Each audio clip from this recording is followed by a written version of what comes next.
Hi, this is Ben Miller, game designer and campaign lead for Eye of the North.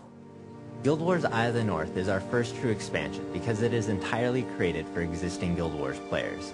We found that many of our players have continued to play Guild Wars in other campaigns for hundreds and thousands of hours, and what they want is more content for their existing tunes. The content in Eye of the North is designed to give them just that, more for their existing high-level characters.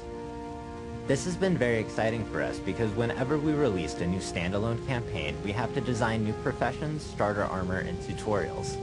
After creating 3 gigantic continents, we feel that the world of Guild Wars is big enough in scope and are excited to use Eye of the North to make that content deeper.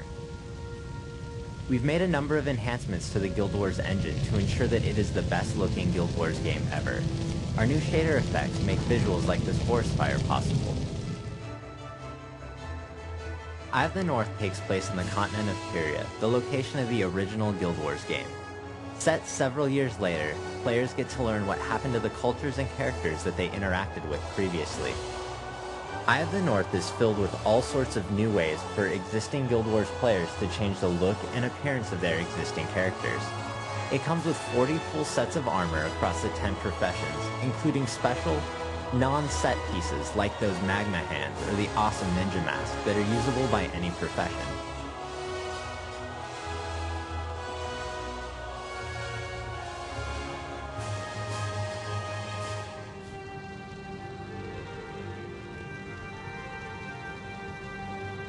The Eye of the North is an actual location in the game.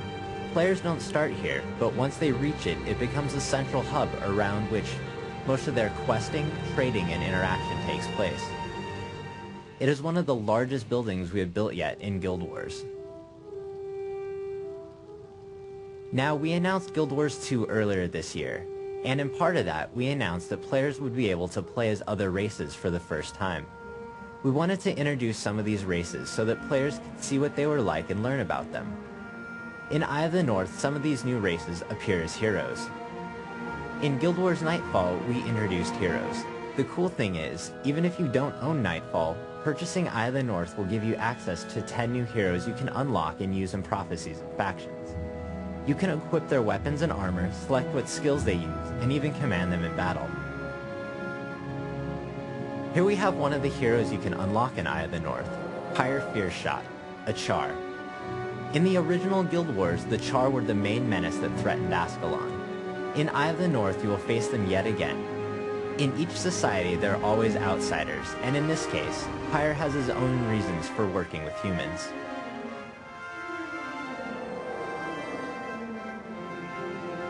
Next we have Vec, who is an Asura.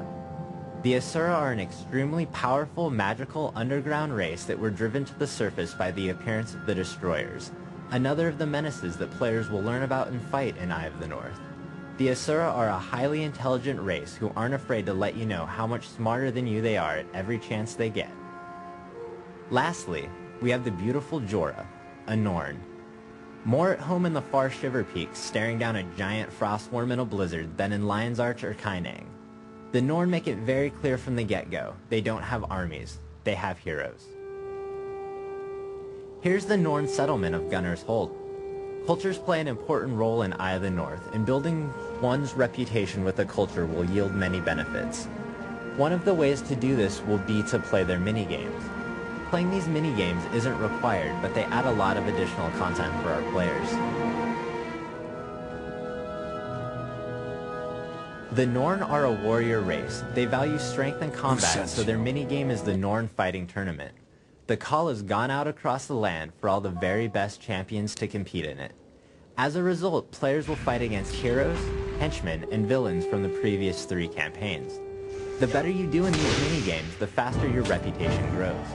This will unlock powerful consumable items, increase the effectiveness of the PvE-only skills they've taught you, and even give you access to unique armor sets.